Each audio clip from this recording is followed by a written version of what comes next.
After my wife passed away, I inherited a dilapidated farm while my son kept the $5 million penthouse in Beverly Hills.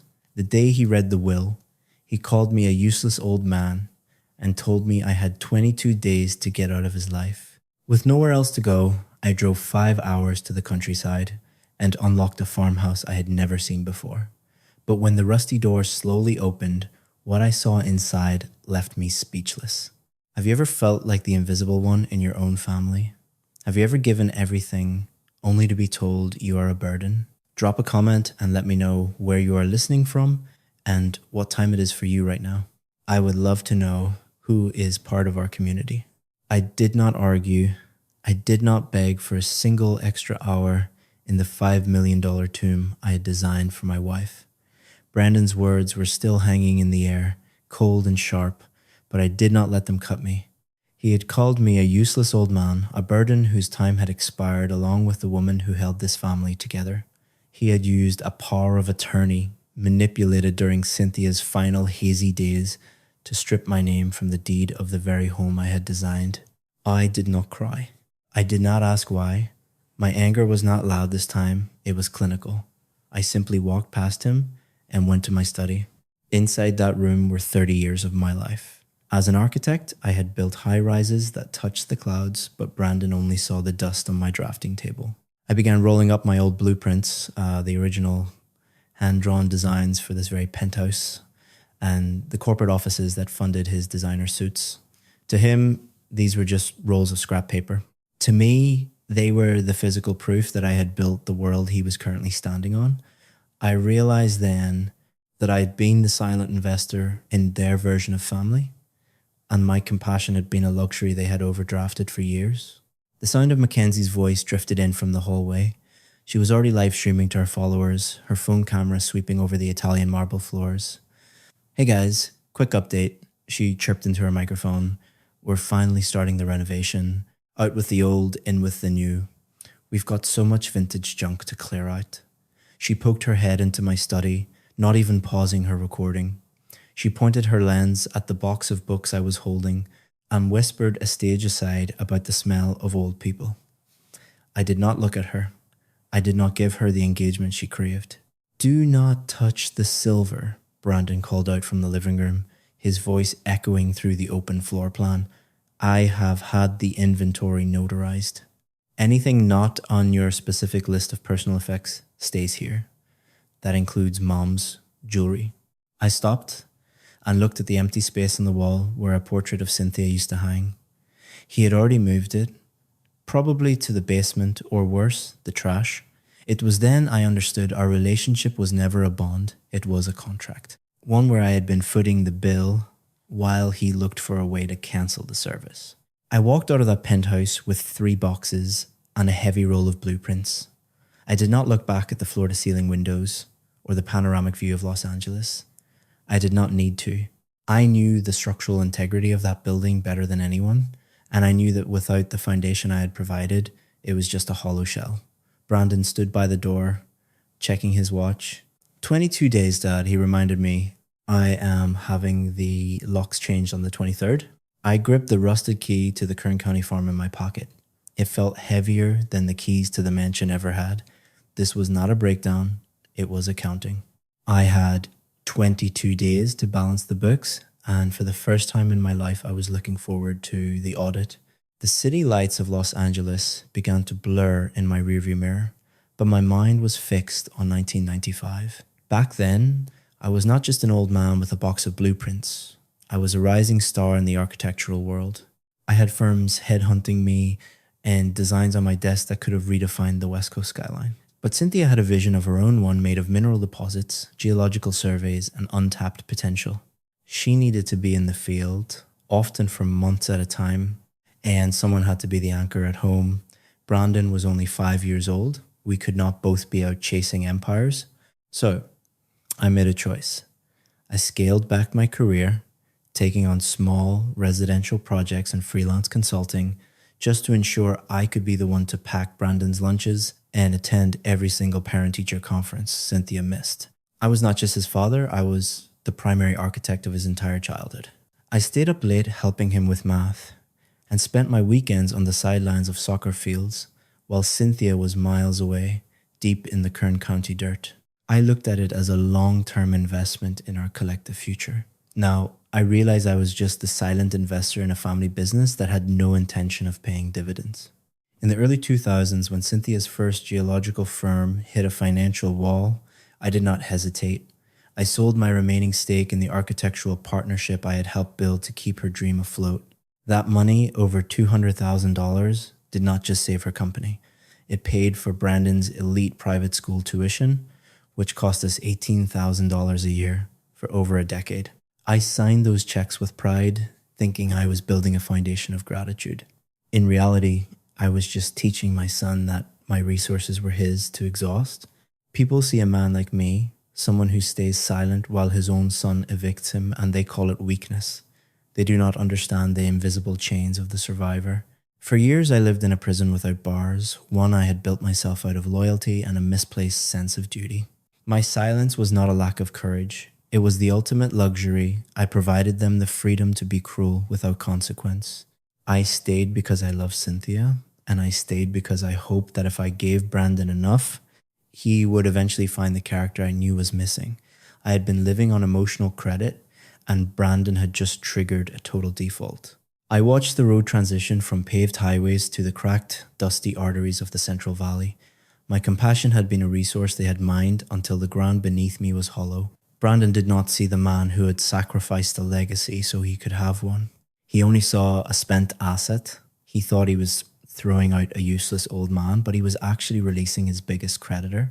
This was not a breakdown, it was a balance sheet. The subscription to my patience had finally expired, and as I turned onto the dirt path leading to the farm, I realized the audit was only just beginning. I was carrying my final box of drafting tools to the car when a lime green folder slid out from under Mackenzie's arm as she rushed toward her SUV.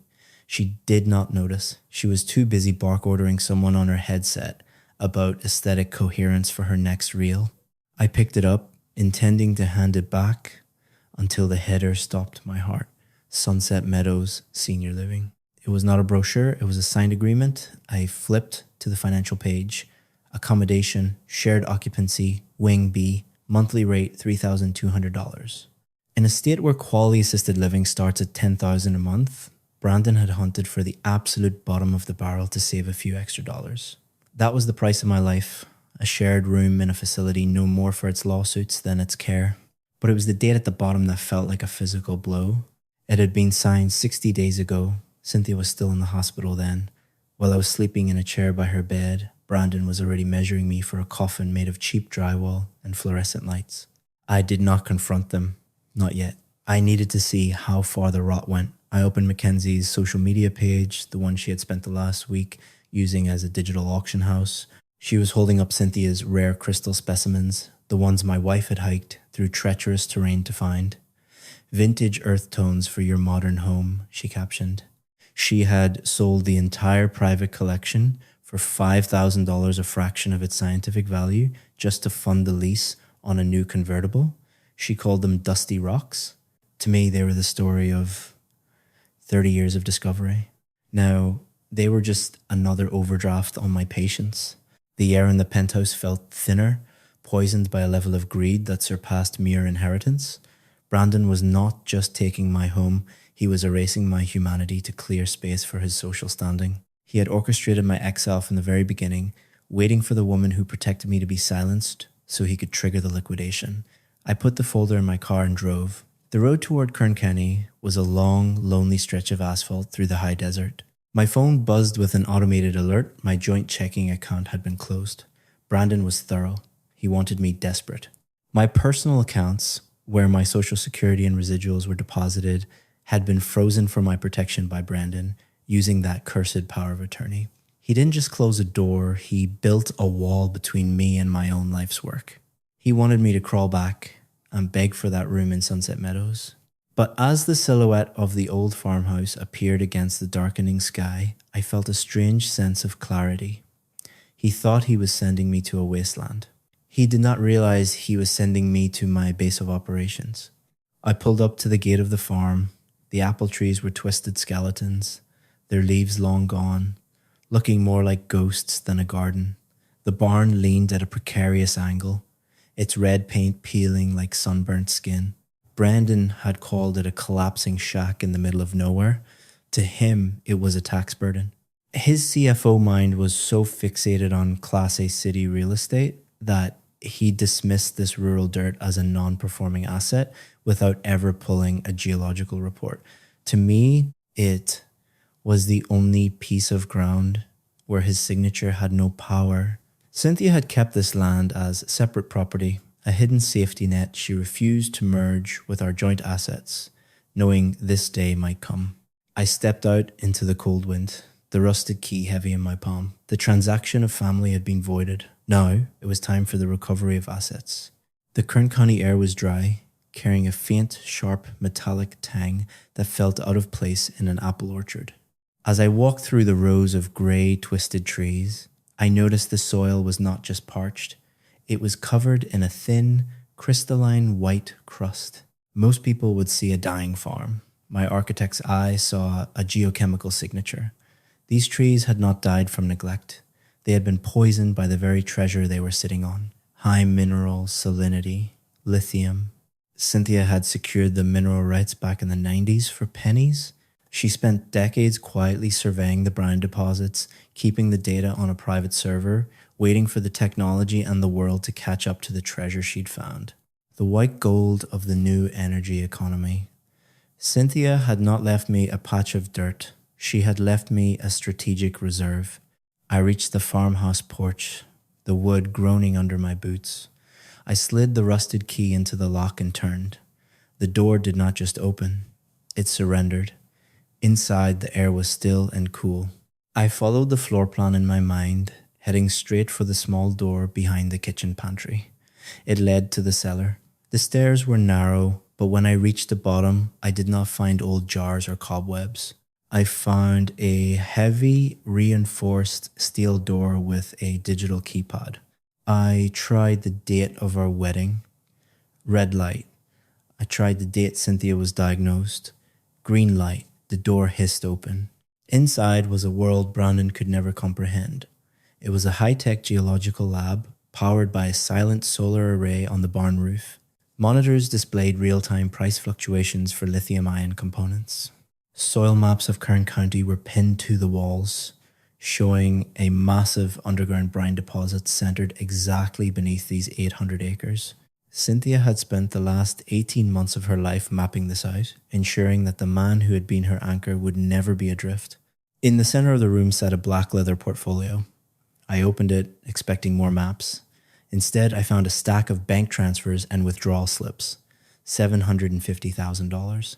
That was the total Brandon had siphoned out of my private pension fund over the last year through forged signatures. I looked at the signatures on the copies. They were good, excellent, even. He had clearly practiced the loops of my P and the slant of my R, but he was a chief financial officer, not an architect. He did not understand the nuance of line weight or the pressure points of a steady hand. To anyone else, it was my signature. To me, it was a confession. He was a CFO. He knew how to hide millions in offshore shadows. But for my private pension, he chose the arrogance of a pen. He thought I was too broken to ever look at a physical ledger again, so he didn't even bother with a complex scheme. He just signed my name and waited for me to fade away. He had not just evicted me. He had robbed the fund I had spent 40 years building, thinking I would be too broken or too dead in Sunset Meadows to ever check the ledger.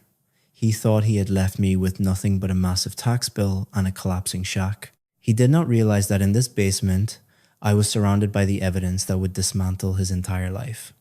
This was not a family dispute anymore. It was a forensic audit.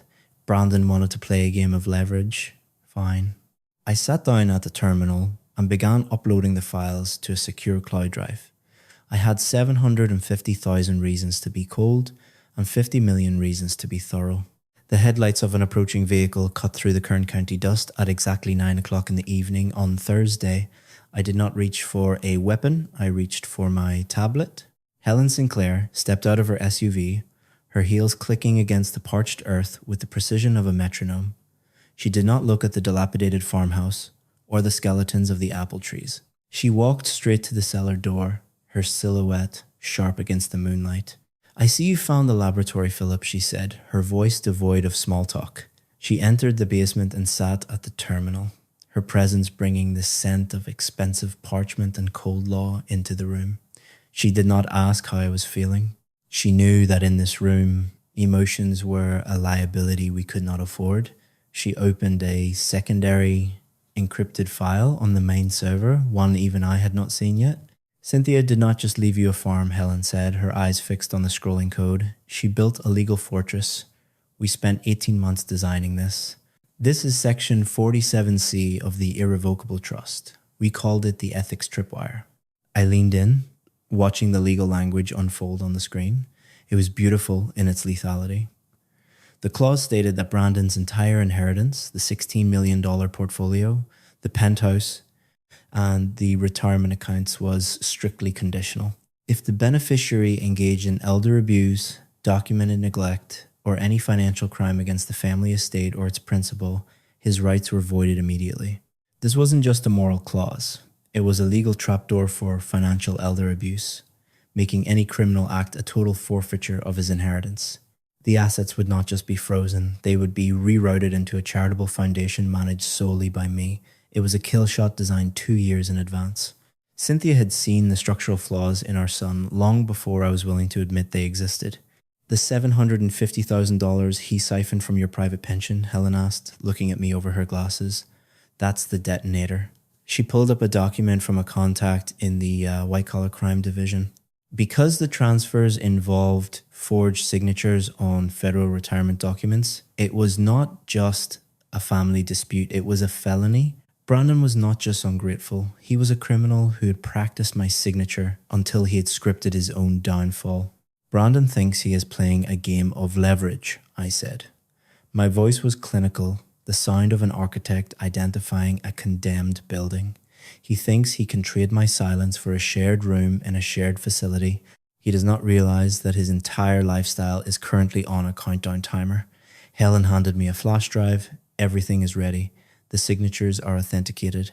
The moment he attempts to force that guardianship petition, tomorrow we trigger the filing. He will not just lose the penthouse, Philip.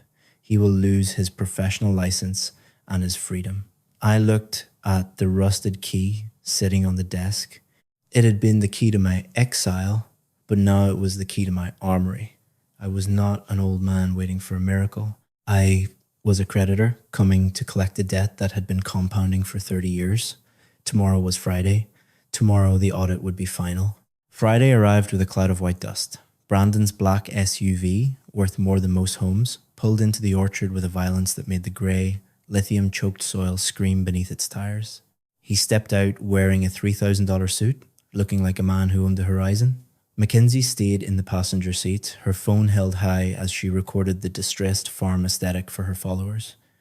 Brandon did not knock. He stood on the porch and pounded on the wood like he was trying to break through a barrier that should not exist. "Philip, open the door. We are done playing in the dirt. I have got the transfer papers for the Kern County land and the final eviction for the penthouse. Sign them now, and we will let you stay in a nicer wing at Sunset Meadows." I stepped out onto the porch, but I did not look at the papers. I looked at the rusted key in my hand. "I am not signing anything, Brandon," I said. My voice was clinical, the tone of a surveyor marking a condemned property. "The audit is complete. The balance sheet is finally settled." Brandon laughed, that sharp, hollow sound I had spent 30 years trying to ignore. "Audit? You are a retired architect living in a shack. You do not have the resources to audit a lemonade stand." I tapped my tablet. The audio from his Tuesday night call began to play, the clear, digitized recording of him admitting to the lithium drilling rights and the plan to commit me to Sunset Meadows through a fraudulent guardianship. Brandon's face went from flushed red to a pale, sickly grey, but I was not finished. "The $750,000 you siphoned from my pension fund, Brandon. The forged signatures, the shell accounts." I held up a printout of the bank transfers. "Helen Sinclair has already filed the federal report Forgery on retirement documents is a felony. It is the detonator for Section 47C. At the mention of the ethics clause, Brandon's knees seemed to give way. He slumped against the railing of the porch he had mocked only minutes ago. This was the illusion of power from an empty purse. For his entire adult life, Brandon had operated under the assumption that his status was an inherent part of his DNA. He believed his arrogance was justified because his bank account was full. He did not realize that his power was actually a subscription service paid for by his mother's brilliance and my silence. Now that the bill was due and the funds were frozen, the man inside the suit evaporated. He was not a chief financial officer. He was just a thief who had run out of time. "Philip, please," he stammered, his voice thin and desperate. "We can fix this. I will give the money back. I will pay it all back." Mackenzie stepped out of the car, but she was not filming anymore. She was staring at her phone, her face pale as she realized that being an authorized user on Brandon's accounts meant her socialite lifestyle died the second his credit was pulled. She was nothing more than a ghost in the machine, and once the primary account was flagged for fraud, her digital world evaporated in a single tap. She was staring at her phone, her eyes wide. "Brandon, my credit cards are declined," she shrieked. "The Penthouse account is locked. What did you do?" I looked at the boy I had raised, the one who had called me a useless old man, and felt only the cold clarity of the truth. "The Penthouse has been sealed, Brandon," I said. "The $16 million portfolio has been rerouted to the Cynthia Foundation. You are not losing everything. You already lost it." The federal agents had been positioned nearby since Helen filed the emergency report last night. Because the fraud involved federal pension documents, the Office of Inspector General had fast-tracked the warrants, moving with a cold, calculated speed Brandon never saw coming. I was simply the one to draw the curtain. I pointed toward the dirt road, where two cruisers with blue and red lights were already visible in the distance. "I am not your father anymore. I am just your primary creditor, and I am calling in the debt." The dust eventually settled on the road, leaving behind a silence so absolute it felt sacred. Brandon did not go quietly, but his screams of entitlement were swallowed by the vast Kern County sky. He was sentenced to 5 years for wire fraud and embezzlement. Without the penthouse or the prestige, he was just a number in a system he had always thought was beneath him. Mackenzie disappeared within a week, realizing that a husband in a jumpsuit did not fit her brand. I heard she is back in a tiny apartment, working a retail job she used to mock. I did not sell the farm to a conglomerate. Instead, I used a portion of the $16 million to restore the land. We developed a new way to cultivate the soil around the lithium deposits, planting a specialized breed of apple tree Cynthia had developed in her notes. I named the first harvest The Truth. It was crisp, a little sharp, and completely ours. The Cynthia Foundation is my real project now. We specialize in protecting seniors from financial exploitation. We provide legal shields for people like me, the ones who spent their lives building empires only to have their own children try to dismantle them. Every time a new scholarship is awarded to a young architect or a grandmother keeps her home, I feel Cynthia's presence in the warm valley breeze. I have come to realize that your worth is not a subscription that your family can cancel. If you find yourself in a similar situation, remember that the ground beneath your feet might look like a wasteland, but it is often where your greatest strength is buried. You are not a useless old man or a burden. You are a library of experience, a foundation of resilience. Forgiveness is not always for the other person. Sometimes it's the only way to set yourself free. I forgave Brandon for my own peace, but I never let him back into my fortress. I have come to realize that family is not just about who shares your blood, but who respects your soul. I am 70 years old, and for the first time, I am not building for someone else's approval. I am building a legacy that actually matters. Do not let them dim your light just because you have seen more sunrises than they have. Shine so bright they cannot look away. If Philip's journey gave you strength today, please like and share the story with someone who needs a reminder of their own value. Subscribe and hit the notification bell to join our community and never miss another story of justice. Thank you for walking this path with me.